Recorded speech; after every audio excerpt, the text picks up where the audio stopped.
Good morning everyone, সবাইকে স্বাগত জানাচ্ছি আমার এই নতুন ব্লগে। আশা করি আপনারা সবাই খুবই ভালো আছেন। আজকে হচ্ছে মে মাসের 31 তারিখ। এখন বাজে সকাল 7:20। আজকে ঘুম থেকে উঠতে আমার একটু লেট হয়ে গেছে, যার জন্য আসলে মর্নিং ওয়াকে বেরোতে আমার খানিকটা লেট হয়ে গেছে। তো এনিওয়ে, আজকের ভিডিওতে আমি বলবো সনির যে ক্যামেরা লাইন আপ এই বিষয়ে। আমার এই ভিডিও দেখলে আপনাদের একটা ধারণা হয়ে যাবে সনির বর্তমান মার্কেটে আসলে কি ধরনের ক্যামেরা আছে এবং কোন ক্যামেরাটি আপনাদের জন্য আসলে অ্যাপ্রোপ্রিয়েট চয়েস হতে পারে। বেশি আর ডিসকাশন না করে মূল ভিডিও শুরু করি। আমার এই ক্যামেরাগুলোর মধ্যে থাকবে কিন্তু ম্যাক্সিমামই কনজিউমার গ্রেডের ক্যামেরা।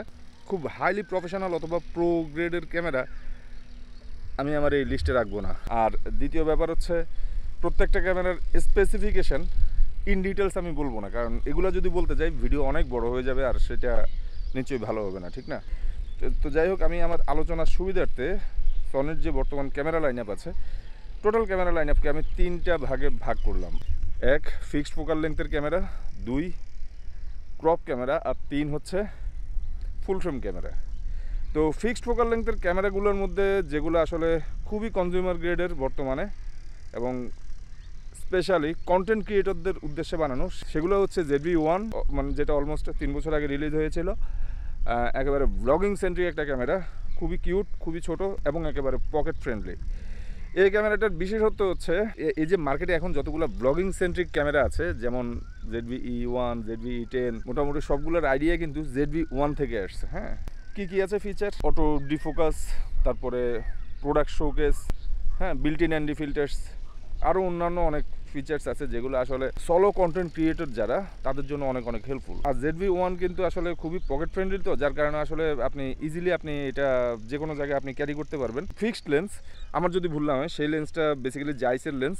ফোকাল লেন্থ হচ্ছে 24-70 এই রেঞ্জে, আর যেটার অ্যাপারচার হচ্ছে 1.8 থেকে 2.8, মানে একেবারে ওয়াইড রেঞ্জে 1.8 আর একেবারে লং এন্ডে 2.8।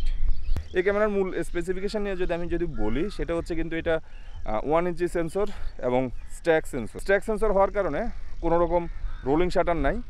মানে যেহেতু অ্যাপারচার বেশি, তাই আসলে লো লাইটেও বেশ ভালোই কাজ করা যায়।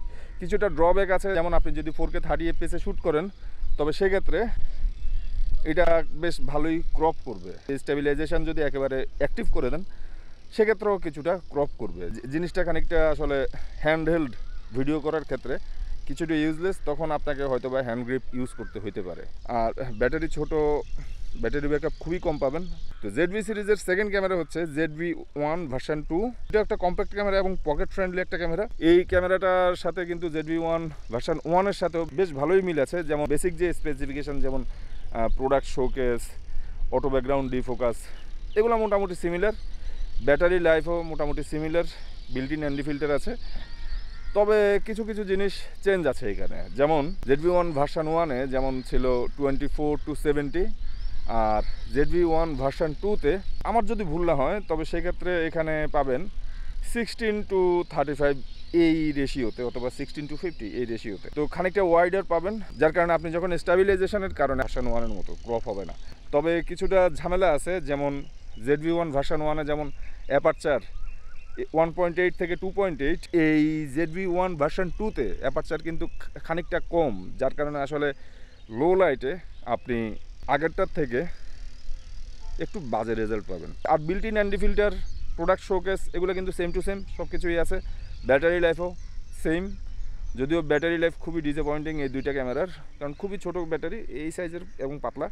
আপনি যদি রেগুলার বেসিসে 4K যদি শ্যুট করেন, তবে আপনাকে অ্যাটলিস্ট পকেটে 3 থেকে 4টা ব্যাটারি এক্সট্রা আপনাকে রাখতে হবে। তো যাই হোক, ZV-1 এবং ZV-1 ভার্সন 2 এই দুইটা ক্যামেরার মাঝামাঝি সময়ে সনি আরেকটা ক্যামেরা রিলিজ করেছিল, সেটা হচ্ছে ZV-F মেবি। এই ক্যামেরাটা খুবই ইন্টারেস্টিং, আমি জানি না সনি এটা কেন রিলিজ করছে। এটা ফিক্সড ফোকাল লেন্থের ক্যামেরা এবং ফিক্সড লেন্স, মানে আমি জানি না আসলে এটা সনি কেন রিলিজ করছে। খুবই ওয়াইড এবং মোটামুটি ZV সিরিজের যেই ফিচার সেগুলো সব কিছুই আছে। তবে সেন্সর যেটা বললাম, সেন্সর কিন্তু স্ট্যাক সেন্সর না, যার কারণে রোলিং শাটার আছে। আর ক্যামেরাটা অন্যগুলোর থেকে খানিকটা কম প্রিমিয়াম, মানে কোয়ালিটির দিক দিয়ে প্রিমিয়ামনেসের ঘাটতি আছে। এটা জানি না আসলে এটা কেন রিলিজ করছে, মার্কেটে খুব বেশি এটা চলেও নাই। তো যাই হোক, ফিক্সড লেন্সের কারবার এখানে শেষ। এবার আমি ক্রপ ক্যামেরার ব্যাপারে বল।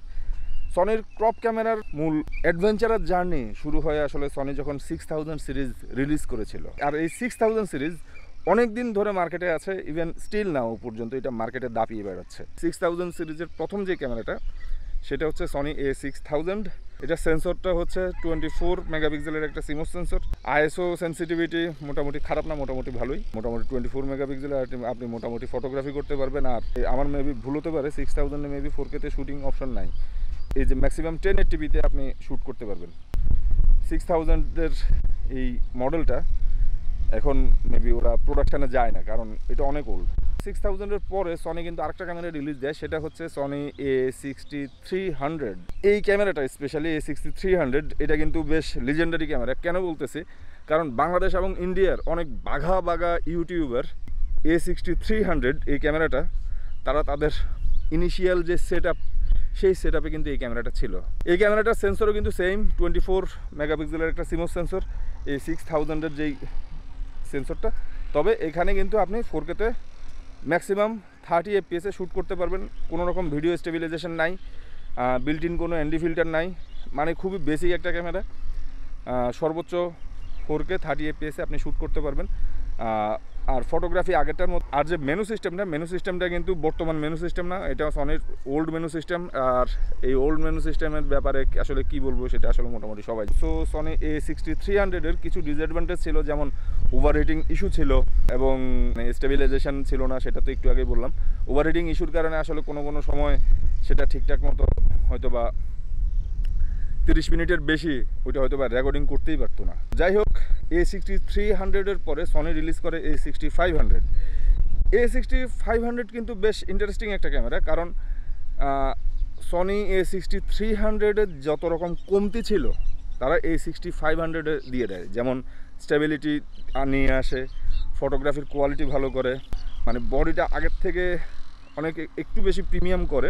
তবে A6500-এর যে ডিসপ্লেটা হাফ ওয়ে পর্যন্ত টিল্ট আপ করা যায়, বাট 100% টিল্ট আপ করার যেই সিস্টেম তারা তখনও এটা আসলে রিলিজ করে নাই। বাট ভিডিওতে যেহেতু আসলে স্টেবিলাইজেশন নিয়ে আসে, তখন এটা মোটামুটি বেশ সবার কাছেই অ্যাপ্রিসিয়েশন পেয়েছিল।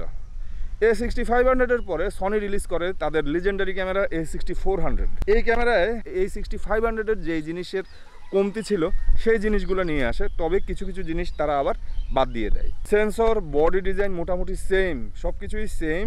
বাট A6400-এ আপনি আনলিমিটেড রেকর্ড করতে পারবেন, কোনো ভিডিওর কোনো লিমিট রাখে নাই তারা, কোনো হিটিং ইস্যু নাই। বাট তারা কোনো রকমের বডিতে স্টেবিলাইজেশন দেয় নাই।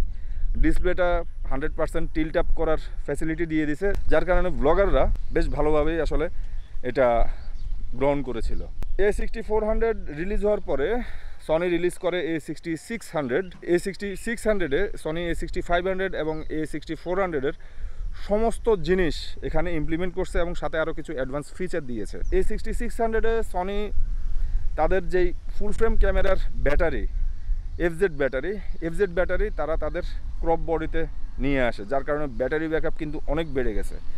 আর সনি যেটা করে A6600-এ ডিসপ্লেটা টিল্ট আপ করে দেয় এবং বডিতে ইন বডি ইমেজ স্টেবিলাইজেশন দিয়ে দেয়, যার কারণে এটা ব্লগারদের জন্য খুবই ফ্রেন্ডলি। লেন্সে আপনি যদি OSS নাও রাখেন, ব্লগিংয়ের ক্ষেত্রে খুব একটা সমস্যা হবে না। আর ফটোগ্রাফির ক্ষেত্রেও মোটামুটি বেশ ভালোই অ্যাডভান্টেজ পাবেন। আর যেহেতু ব্যাটারি ব্যাকআপও আগের থেকে বেশি, সেহেতু আসলে মোটামুটি বেশ ভালোই আপগ্রেডেশন হবে। আপনি যদি A6400 থেকে যদি A6600-এ যদি আপনি শিফট করতে চান, অথবা আপনি যদি বর্তমানে A6600 যদি আপনি নিতে চান, এটা বেশ ভালো একটা চয়েস হতে পারে আপনার জন্য। তো যাই হোক, A6600-এর পরে সনি যেই ক্যামেরাটা রিসেন্টলি রিলিজ করেছে সেটা হচ্ছে গিয়ে সনি A6700। এই ক্যামেরাটা কিন্তু খুবই ইন্টারেস্টিং একটা ক্যামেরা, এবং এই ক্যামেরাটা মানে বর্তমান মার্কেটে ক্রপ যে ক্যামেরাগুলো আছে হাইব্রিড ক্যামেরা, সেই হাইব্রিড ক্যামেরাগুলোর বাপ। কেন বলছি, ফটোগ্রাফি করতে পারবেন 26 মেগাপিক্সেলের, মানে খুব সুন্দর সেন্সর এখানে দেওয়া হয়েছে। আগেরগুলো কিন্তু মোটামুটি সবগুলোই সেম ছিল। 6000-এর যেই সেন্সরটা, সনি A6700-এর সেন্সর কিন্তু বেশ ভালো রকমেরই অ্যাডভান্স। 26 মেগাপিক্সেলের সেন্সর, মানে রোলিং শাটার পারফরমেন্স আগেরগুলোর থেকে ফার বেটার। আর 4K 120 FPS-এর রেকর্ড করা যায় ম্যাক্সিমাম, যদিও খানিকটা ক্রপ হয়।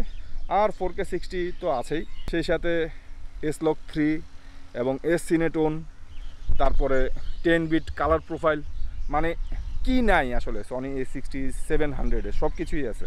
মানে এই ক্যামেরাটা সনির বর্তমানে ক্রপ ক্যামেরার মধ্যে সবচেয়ে ফ্ল্যাগশিপ ক্যামেরা। মার্কেটে মেবি এই ক্যামেরাটার দাম এখন 1,50,000 টাকা অথবা 1,40,000-এর মধ্যে হয়তো বা পাবেন, একটু ঘোরাঘুরি করা লাগবে। ক্রপ ক্যামেরার মধ্যে সনির আরেকটা ক্যামেরা আছে, এটা হচ্ছে গিয়ে সিনে লাইনের ক্যামেরা।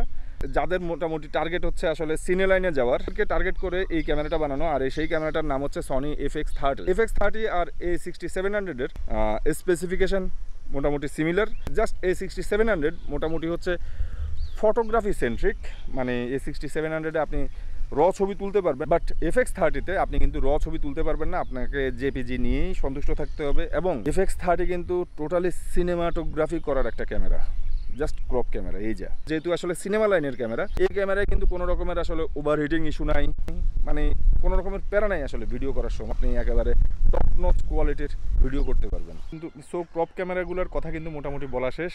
আর যদিও এর মধ্যে একটা ক্যামেরার কথা আমি বলি নাই, সেটা হচ্ছে সনি ZV-E10।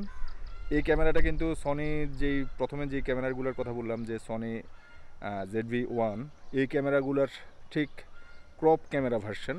এইখানে কিন্তু আপনি ব্লগিং সেন্ট্রিক যত রকমের ফিচারগুলো ছিল, সেই ফিচারগুলো কিন্তু আপনি এই ক্যামেরাতে পাবেন। যেমন প্রোডাক্ট শোকেস, ব্যাকগ্রাউন্ড ডিফোকাস, সব কিছুই পাবেন।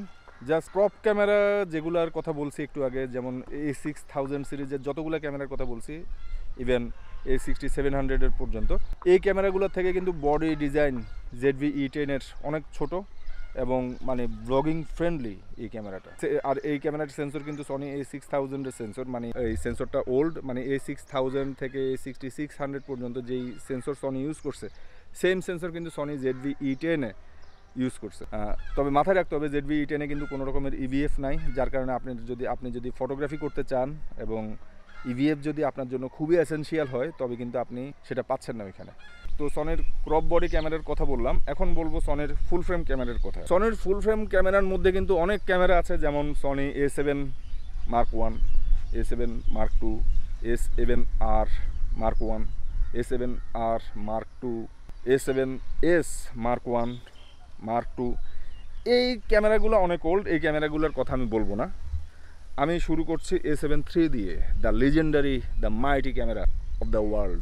এই ক্যামেরাটা আসলে যখন সনি রিলিজ করেছিল মার্কেটে, তখন সনি জাস্ট বুম করেছে এই ক্যামেরাটার মাধ্যমে। হ্যাঁ, আমার কিন্তু A7 III দুইটা ছিল, দুইটা প্রায় আমি 2 থেকে 2.5 বছর ইউজ করছি এবং বেশ ভালো লাগছে ক্যামেরাগুলো। A7 III-র ব্যাপারে আসলে ডিটেলস কিছু বলার নাই, হয়তোবা আমার চাইতে আপনারা হয়তো ভালো জানবেন A7 III-র ব্যাপারে। ব্লগিং করার জন্য স্পেশালি যেই জিনিসটা দরকার, সেটা হচ্ছে ফ্লিপ আপ ডিসপ্লে অথবা টিল্ট আপ ডিসপ্লে। এটা কিন্তু A7 III-তে ছিল না, হাফ ওয়ে টিল্ট করা যেত ডিসপ্লেটা, যার কারণে আসলে ওইভাবে আসলে ব্লগিং ফ্রেন্ডলি না। যদিও আমি ইউজ করতাম, তবে আমি কিন্তু খুব একটা প্যারা খাইতাম না। এনিওয়ে 24 মেগাপিক্সেলের সেন্সর ওইটা, আর ডুয়েল SD কার্ড স্লট, আর 4K-তে ম্যাক্সিমাম 30 FPS-এ ছোটো একটুখানি ক্রপ করে, that's it. Rolling shutter performance কিন্তু খুব একটা ভালো ছিল না ক্যামেরার, বাট যে প্রাইস রেঞ্জে এই ফুল ফ্রেম ক্যামেরাটা তখন রিলিজ হয়েছিল, তখন আসলে এইটাকে বিট দেওয়ার মতো কোনো ক্যামেরা তখন মার্কেটেই ছিল না। A7 III-তে ভিডিও করা গেলেও A7 III-র কিন্তু ভিডিওতে একটা দুর্বলতা ছিল, সেটা হচ্ছে 30 মিনিটস রেকর্ডিং লিমিট। 29 মিনিট পর্যন্ত আপনি রেকর্ডিং করতে পারবেন এবং 30 মিনিটে গিয়ে আপনার রেকর্ডিং স্টপ হয়ে যাবে। এটা মাথায় রেখে মানে কাজ করতে হতো আর কি আমার। আর সনি A7 III-র পরে সনি আরেকটা ক্যামেরা রিলিজ করে, সেটা হচ্ছে A7C। A7Cর সাথে A7 III-র ওই রকম কিন্তু কোনো তফাৎ নাই, সেন্সর স্পেসিফিকেশান মোটামুটি সবই সেম, জাস্ট বডির ডিজাইনটা আলাদা।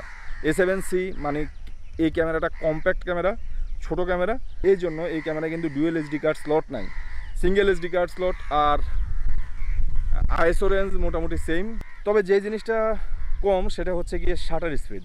A7 III-তে আপনি কিন্তু 1/8000-এ আপনি শাটার স্পিডে নিয়ে আপনি ছবি তুলতে পারবেন, বাট A7C-তে ম্যাক্সিমাম শাটার স্পিড দিতে পারবেন 1/4000। তবে ভিডিও করার জন্য বেশ ভালো রকমের অ্যাডভান্টেজ আপনার A7C-তে দেওয়া হয়েছে, স্পেশালি যারা সোলো কন্টেন্ট ক্রিয়েটার। A7C-তে কিন্তু আর্টিকুলেটেড ডিসপ্লে দেওয়াতে যারা ব্লগার তাদের জন্য কিন্তু A7C অনেক ভালো একটা অপশন। 10 বিট ছিল না, 4K 8 বিট, S-Log 2, তারপরে HLG 2, কোনো রকম সিনেটোন মানে এস সিনেটোন এখন যেটা মার্কেটে চলতেছে এস সিনেটোন কিন্তু ছিল না। আর menu system old menu system. So আপনার যদি আসলে ফটোগ্রাফি সেন্ট্রিক চিন্তাভাবনা থাকে তবে আমি বলবো আসলে A7 III বেটার অপশন। আর যদি আপনার ভিডিও সেন্ট্রিক অথবা সলো কন্টেন্ট কেন্দ্রিক যদি আপনার চিন্তা থাকে তবে আমি বলবো আসলে A7C আপনার জন্য। A7 III এবং A7C এই দুইটা ক্যামেরা যাওয়ার পরে সনি রিলিজ করে আসলে তাদের পরবর্তী ক্যামেরা, সেটা হচ্ছে A7 IV। A7 IV কিন্তু A7 III থেকে অনেক অনেক অ্যাডভান্স। যেমন A7 III-তে ছিল 24 মেগাপিক্সেলের একটা সেন্সর, আর A7 IV-এ সেন্সর হচ্ছে 33 মেগাপিক্সেলের একটা CMOS সেন্সর।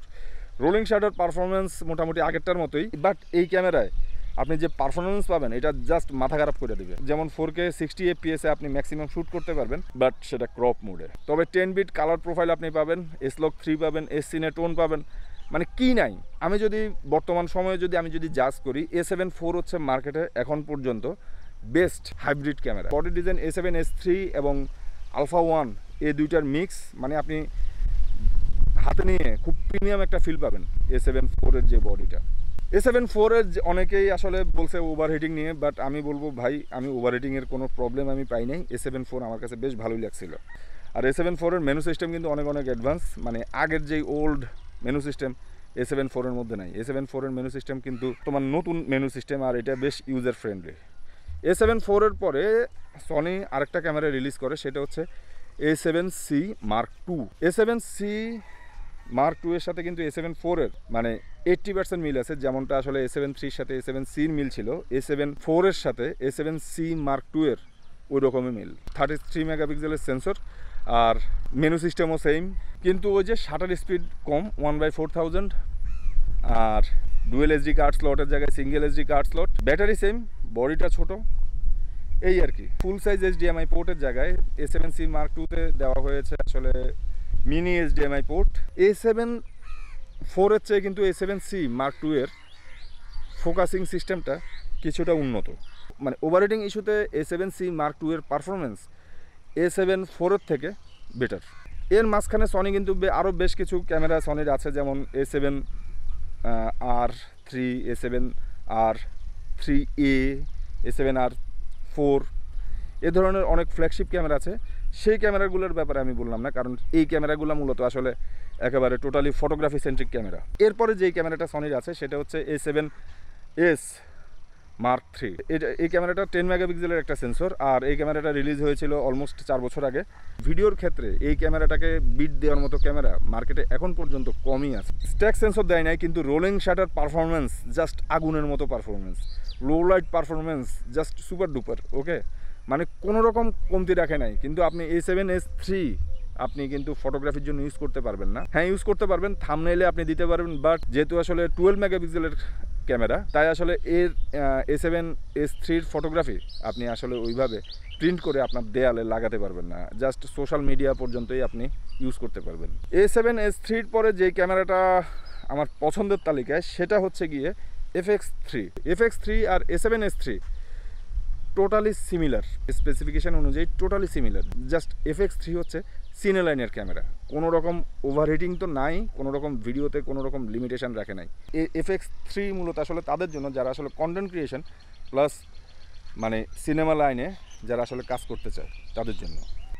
FX30-র কথা বলছিলাম না ক্রপ ক্যামেরার মধ্যে, FX30 আর FX3 কিন্তু মোটামুটি বডি ডিজাইন সেম, জাস্ট একটা ক্রপ মানে FX30 ক্রপ, আর FX3 হচ্ছে ফুল ফ্রেম ক্যামেরা।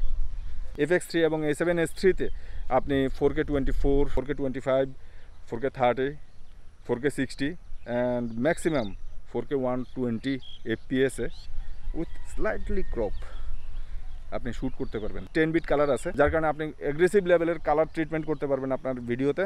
আর S-Log3 আছে এবং S Cineton-ও আপনি এখানে পেয়ে যাবেন। এবং ফাইনালি যে ক্যামেরাটার কথা বলবো সেটা হচ্ছে গিয়ে ZV-E1, যেটা এই মুহূর্তে আমি ইউজ করছি। এই ক্যামেরাটা মূলত আসলে FX3 এবং সনি A7S III এই ক্যামেরাটার টোটালি জুনিয়র ভার্সন বলতে পারেন। কারণ কি, স্পেসিফিকেশান কিন্তু মোটামুটি সিমিলার, জাস্ট কিছু জিনিস বাদে, যেমন 4K 24 থেকে 4K ম্যাক্সিমাম 120 FPS-এ আপনি শ্যুট করতে পারবেন। 10 বিট কালার আছে, S-Log3 আছে, S Cineton আছে, HD-তে ম্যাক্সিমাম 240 পর্যন্ত আপনি শ্যুট করতে পারবেন। বিল্ট ইন অ্যান্টি ফিল্টার নাই FX3-র মতো, বাট অন্যান্য যে ফ্যাসিলিটি সবগুলোই আছে। বডিটা ছোট, কম্প্যাক্ট, যার কারণে সিঙ্গেল SD কার্ড স্লট, ফুল সাইজ HDMI নাই, মাইক্রো HDMI আছে। মানে এই ক্যামেরাটা মূলত আসলে যারা আসলে সলো কন্টেন্ট ক্রিয়েটর, যারা আসলে ব্লগার, তাদের জন্যই বানানো। কারণ ZV সিরিজের যেসব ফিচারগুলো, যেমন অটো ডিফোকাস, তারপরে প্রোডাক্ট শোকেস, সমস্ত ফিচার এই ক্যামেরাতে আছে, সমস্ত ফিচার। তার উপর যেই স্টেবিলিটিও কিন্তু মানে A7 III অথবা FX3 থেকে অনেক অনেক অ্যাডভান্স ZV-E1-এ। এটার যেই সবচেয়ে স্যাটিসফ্যাক্টরি ব্যাপার, এত কিছু দেওয়ার পরেও কিন্তু এই ক্যামেরাটার প্রাইস 2 লাখ টাকা থেকে 2,20,000 এর মধ্যেই আসলে ঘোরাঘুরি করে। তো এই ক্যামেরাটাই কিন্তু এখন বর্তমানে আলটিমেটলি যারা কন্টেন্ট ক্রিয়েটর তাদের জন্য সবচেয়ে পারফেক্ট একটা ক্যামেরা। এটা আমার কাছে মনে হয়েছে এটা পারফেক্ট, এটা আরেকজনের কাছে হয়তো বা সেটা নাও হতে পারে। এনিওয়ে, তো যাই হোক, আমার এই ভিডিওটা আজকে এই পর্যন্তই।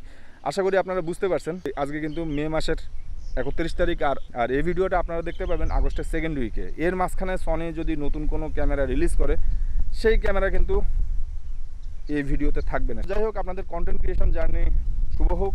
আপনারা ভালো থাকুন, সুস্থ থাকুন। পরের ভিডিওতে আবার আপনাদের সাথে দেখা হবে এই আশা নিয়ে আজকের মতো বিদায় নিচ্ছি। আমারও একটু হাঁটাহাঁটি করা লাগবে। Tata, bye, take care and piece.